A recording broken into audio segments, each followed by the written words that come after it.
Kaugnay ng di umano, dahil wala pa naman sa akin tanggapan yung request sa pag-i-issue ng subpoena at na ito daw ay may kinalaman sa kalayaan ng Senado.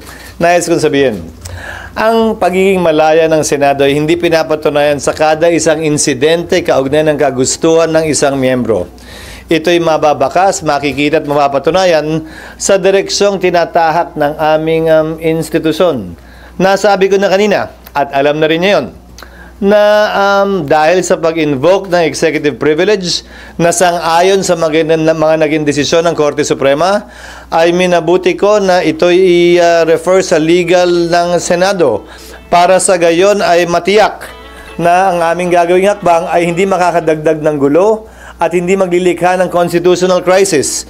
Dahil sa dulo, anumang compulsory process na i-issue ng Senado na hindi kayang ipatupad ng Office of the Sergeant at Arms, syempre hihiling ng tulong yan sa tanggapan ng Philippine National Police.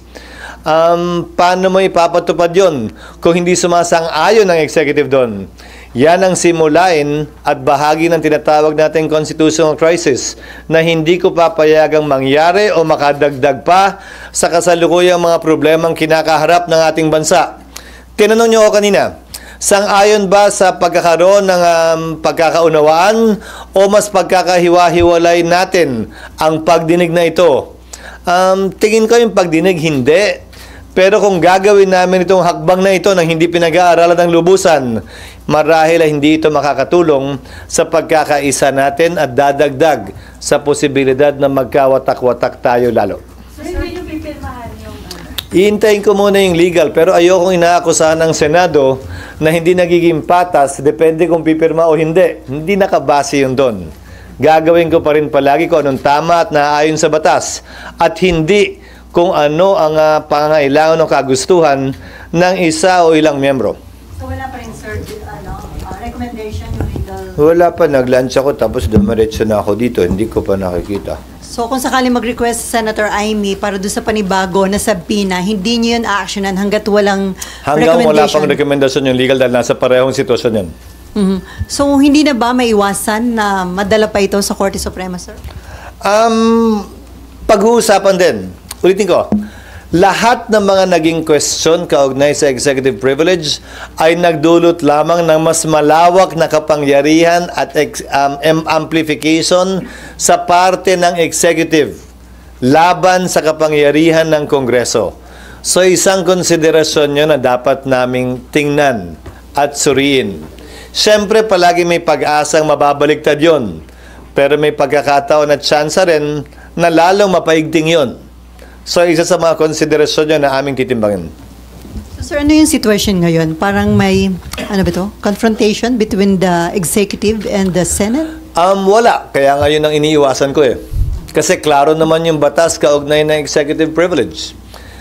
Pero imbis na mag-abogado nga ako sa sarili ko, nirefer ko na sa mga ibang abogado pa para hindi masabing sarili kong opinion lamang ito. So, sir, the mere fact na may panibagong pinapasabina, dapat bang bilisan na ng legal team ninyo yung recommendation? Hindi. Anumang bagay na minadali mo, baka sa dulo, mas masama ang kalabasan. Gawin nila ng tama ang kanilang trabaho na ayon sa kompletong pag-aaral at research. Yun ang mas importante sa akin. Sabi kanina, sir, ni Senator Ronald Bato de la Rosa, hindi pagrespeto doon sa doktrina ng checks and balance, yung hindi pagrespeto daw ng mga taga-executives doon sa... Yan ang eksaktong sinabi namin sa kaso ni Ermita at sa kaso ni Neri. Ang kinatigan ng Korte Suprema ay ang executive branch. At binigyang pagpapahalaga, timbang yung executive privilege na kapangyarihan daw ng executive branch. Hindi naman porkit hindi tayo sang-ayon ay ibig sabihin mali na yon. Lalo na kung may desisyon at batas na nagsasabing yon ang tama sa ngayon at sa kasalukuyan. Sir, for the record po, yung request for subpoena ay nasa inyo na? Wala pa. Pero may idea na po kayo kung Kasi ilan napanood ko kanina sa hearing, ganun kakapal eh. At nasa sa akin na raw. Wag naman ganun. Akala ko nga, papadala na agad eh. Wala pa naman. Hindi pa yata niya nasa-signan din eh. Sir, sorry, isang question ako. Nasa building na ba tayo ngayon o wala pa? Pwede naman, sir. Sige po, yun po muna. Huwag na. Yes, ma'am. Sir, sabi lang po kasi ni Rep. Robes, gusto niyang sumulat sa Robes. sa presidente na i-certify as urgent daw po yung anti-road rage bill given yung mga recent incidents. And susulat din daw po siya dito kung merong counterpart. Meron po bang counterpart bill dito? And would you support certifying it as urgent? Hindi ko alam kung may counterpart dito at hindi ko alam kung anong laman ng anti-road rage bill. At kung anong pinagkaiba nito sa murder in relation to the penalties that may be imposed. Dahil yung huling road rage incident sa Antipolo, sinampahan na ng kasong murder yung bumarel. So anong pinagkaiba ng road rage bill na ito? Paano niya mapapadali? Paano niya mapapabilis? O paano niya maliliwanag pa yung krimen kung sakasakali? Sir, last na lang po, Sir, New Yes, ma'am. Senate Building. Pinirmahan ko na yung DAED, Detailed Architecture and Engineering Design, nung isang araw. Ito ang kauna-unahang pagkakataon, wag niyo akong tanungin kung bakit, na nagkaroon ng DAED ang building na ito, na dapat sana ay meron na bago pa man simulan ang building, construction ng anumang building. But finally, meron na para tong roadmap, ika nga, hindi lamang plano, pero detailed nga, yung unang D, detalyadong plano na ito ng building.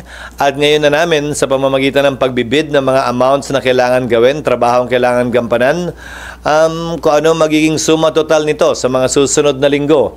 Dahil nga, meron ng kompletong plano hanggang sa matapos yung building na pinirmahan ko, pinirmahan ng DPWH, pinirmahan ng contractor doon sa mga may pending pang trabaho, at pinirmahan ng mga consultant at eksperto na kinuha ng Senado. So next week, hopefully, kung gusto niyo sumama, magsa-ceremonial signing din kami noon kasama ng mga stakeholders upang sa gayon ay maisa formal ito. At para makita nyo na rin siguro kung nasa ang stage na nga ba ito para maniwala kayo pag sinabi kong hindi pa kaya sa kasalukuyang taon. Na-mention nyo kanina na it doesn't mean na kung hindi nasunod yung kagustuhan na isang member, parang hindi na yung kalayaan ng Senate. Are you hoping ba na kung may away man between Senator Amy at saka ang presidente, wag nang madamay pa yung Senate? Well, wala akong nakikitang away sa pagitan nila. Ang nakikita ko ay hindi pagkakasundo kaugnay sa isang issue o bagay. May kinalaman man yun sa politika o sa kanika nilang trabaho bilang Pangulo at bilang miyembro ng Senado. Hindi sa ayaw kong madamay ang institusyon. Pero bilang tagapangulo ng Senado, gagawin ko ang aking trabaho at gagampanan ko ng naaayon sa batas at naaayon sa tingin kong kinakailangan ng ating bansa at ng institusyong ito. Hindi depende sa kagustuhan lamang nagkataon ng isa o dalawang hearing o isa o dalawang miyembro ng Senado. Pero I will reach out to them in order to explain the legal situation with respect to the invocation of executive privilege, na hindi ito simpleng pagdadahilan lamang. Gaya ng sinabi ko sa inyo kanina, hindi ko tinatanggap din yung sub judice argument ni Executive Secretary Bersamin. Maliwanag ang mga desisyon ng Korte Suprema niyan. Hindi pwedeng pigilan ang pagdinig ng Senado o ng Kongreso for that matter dahil may pending case. Subalit, yung invocation ng executive privilege, yan ay naaayon sa batas. Magre-reach out, it means kakausapin mo sila, sir, sina Senator Amy. Kakausapin ko sila matapos ito siguro, matapos kong matanggap yung kanilang request. Hindi para pigilan o sabihan sila kaugnay sa dapat o hindi nila dapat gawin. Pero para marahil ipaliwanag yung sitwasyon at direksyong tinatahak ko bilang tagapangulo ng Senado at mga rason kung bakit ko gagawin o di gagawin ang isang partikular na bagay. I think I owe that much to them. Sir, another question po. Sir, tungkol po sa impeachment at saka sa ICC. Yes, ma'am. Hi, sir. Could emerging details from the ICC proceedings be used as factual basis in an impeachment complaint against BP Sara? I don't think so. Because crimes against humanity is not one of the 7 charges filed against the Vice President. That has already been received by the Senate, and that cannot be changed anymore at this time. At least not until we approve the rules and or not until we send summons. Nagmamadali ang House, di ba? Nagpadala na raw yung summons, di ba? Yun ang gusto nila last week. So, sa palagay ko, wala na silang balak na baguhin pa ito. At hindi kasama ang crimes against humanity sa impeachment complaint laban sa ating Vice President. Sir, another question po. Yes, ma'am. If the ICC asks for the bank accounts of the Duterte in connection with the legal aid, is the government allowed to release it without violating the Philippine Bank Secrecy Law? I cannot answer that question really because I'm not familiar with it. Sa ilalim ng batas, exemption sa bank secrecy law ang corruption case. Pero hindi ko alam kung saklaw ng definisyon ng corruption case ang isang ICC case. At saka sa international humanitarian, sa IHL prohibition, parang hindi ata kasama sa aligasyon laban kay dating Pangulong Duterte ang corruption. So hindi ko alam kung anong maaaring posibleng rason para kunin at hilingin yun maliban sa aspeto ng civil liability. Pero darating lamang yun kapag sa'y napatunayang nagkasala na. Sir, follow-up lang dun sa tanong Yes, ma'am. ni ma'am. If I'm not mistaken, kasama sa articles yung high crimes for conspiracy to commit murder in relation to VP Sara's alleged involvement in the DDS. So, Which charge? sa articles of impeachment, sir, Which one yan? I think 5 or something like that. Nasa baba po, Alam high ko crimes in-allege nila yung other high crimes. I believe kasama po na yung alleged involvement daw sa DDS. Ah, really? Kasi so hindi ko pa nga nababasa yun. Nasa So- rules pa lang kami kasi. So, Actually, sir, nabasa ko na, hindi pa lang ganun kalalim pa. I don't know. Again, this case is totally different from that one. This is a case against the former president that's pending with ICC. So I don't see any reason how or why any evidence presented there would be relevant as against the vice president unless she herself would be one of the respondents in that case.